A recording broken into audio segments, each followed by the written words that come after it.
Welcome to Radha Vallabh group of institution. मैं अभिषेक सिंह लेकर आया हूँ आपके लिए फिर से ईडीडी फर्स्ट चैप्टर नंबर 5।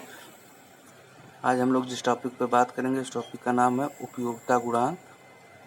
ठीक, तो इसकी जो डिफिनेशन होती है वो है कि कार्यतल पर पड़ने वाली ज्योति तथा प्रकाश स्रोत द्वारा उत्पन्न कुल ज्योति का अनुपात उपयोगिता गुणांक कहलाता है।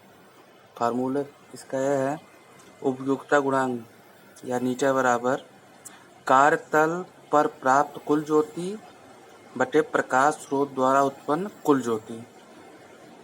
उपयोगिता गुणांक निम्न कारणों से होने वाले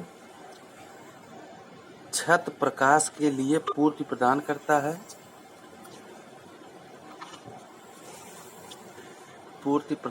है। नंबर 1, प्रकाश स्रोत का ऊंचाई पर होने से प्रकाश फैलाव। नंबर 2, प्रदीपन व्यवस्था में छत प्रकाश।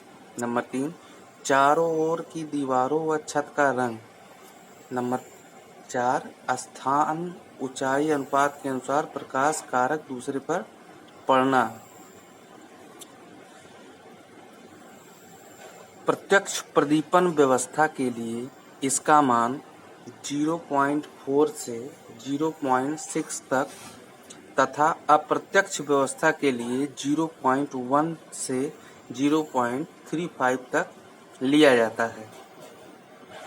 नेक्स्ट टॉपिक है आपका ह्रास गुणांक।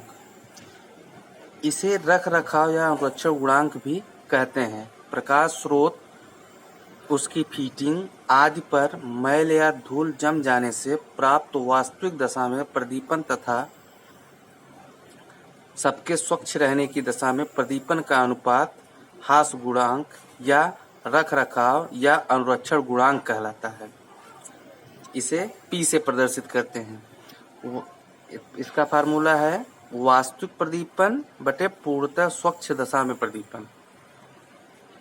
यह गुणांक प्रकाश हाल के लिए पूर्ति प्रदान करता है। इसका मान नियमित रूप से सफाई होने की स्थिति में 1/1.3 या 0.778 लगभग तथा अनियमित सफाई की स्थिति में 1/1.5 या 0.667 लगभग लिया जाता है।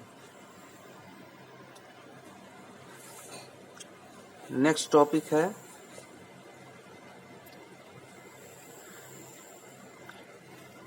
प्रकाश बिंदु की गणना, कैलकुलेशन ऑफ लाइट पॉइंट।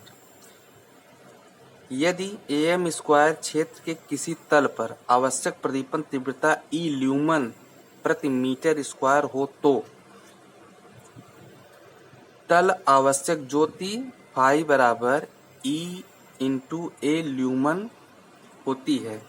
यदि उपयोगिता गुणांक नीटा तथा ह्रास गुणांक P लिया जाए तो कुल आवश्यक ज्योति फाई U बराबर EA/P × नीटा ल्यूमन होती है।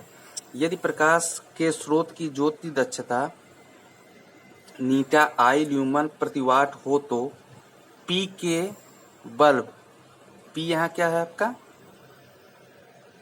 P जैसे कि अभी आपको बताया गया है कि P जो है आपका वो ह्रास गुणांक है। P वाट के बल्ब से कुल निर्गत ज्योति फाई 0 = नीटा I × P ल्यूमन होता है।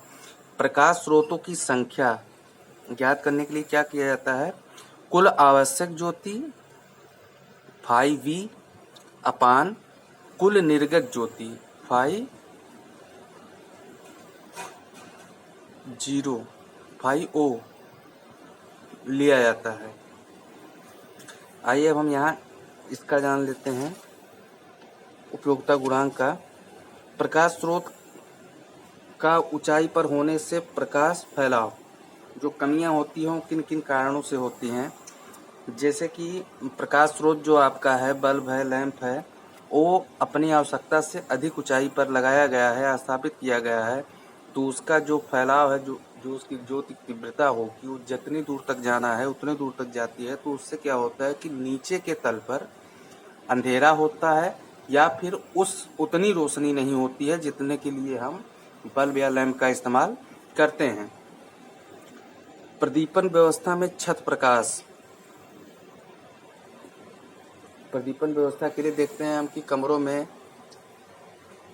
हम लोग जनरली तो दीवारों में बल्ब का या लैंप का इस्तेमाल करते हैं, लेकिन स्टैंडर्ड जो है इसका स्टैंडर्ड के लिए हम छत पर इस्तेमाल करते हैं। चारों ओर की दीवारों व छत का रंग। दीवारों के रंग के ऊपर भी प्रदीपन व्यवस्था काफ़ी महत्व रखती है।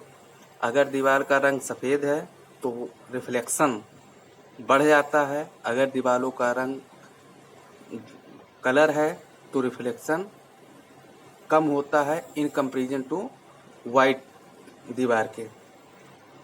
स्थान ऊंचाई अनुपात के अनुसार प्रकाश कारक दूसरे पर पड़ना। जैसे कि कल हमने बताया था कि माना कि एक बल्ब लैंप आपका ये है, एक लैंप पे है जिसकी ज्योत प्रकाश जो है यहाँ तक जा रही है। अब दूसरा लैंप अगर हम फिर यहाँ लगा देते हैं तो इसका जो यहाँ से यहाँ के बीच का एक दूसरे लैंप से उस प्रकाश के बीच की जो दूरी है उतना हमारा क्या होगा, वो क्षय होगा, जो उतनी रोशनी हमारी नुकसान होगी, क्योंकि इसका भी यहीं पड़ना है तो यहाँ जाएगा, इसका इसमें आएगा, इसका इसमें जाएगा, तो उससे नुकसान होता है। इसलिए हम दूरी पर रखते हैं। ठीक है। जिसको अगर कहीं कुछ दिक्कत समझ में आए तो कमेंट करके पूछ ले या फिर हमारे व्हाट्सएप नंबर पर पूछ सकता है।